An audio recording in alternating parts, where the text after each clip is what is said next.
পড়ে যাবে আবার। এই করো, ধরো।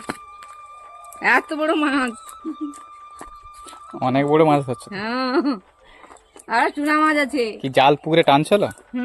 আর তোমার বৌদি টানছিল, ডাকছিলি। এই দেখি মাছ ধরতা, তোমার মাছ ধরতা নি, তোমার মা এত বড় মাছ ধরতে নি। রূপচাঁদটা তো অনেক বড় মাছ। আরো আছে, আর কি পড়ছে? চুনা মাছ। আরো চুনা মাছ। এত ছোট রূপচাঁদ গুলো নিল কেন? ছোটগুলা ওই যে তখন তো পড়েনি এগুলা, ওটাকে ছেড়ে দিই ছোটটা। আর তোমার দিদি লিয়া যাবে বড় মাছ।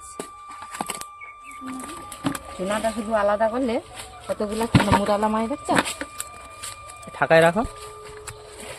আসলে এই মাছগুলো আমার ছর্দি নিয়ে যাবে। ও কলকাতায় থাকে, কিছুদিনের জন্য বাড়ি এসেছিল।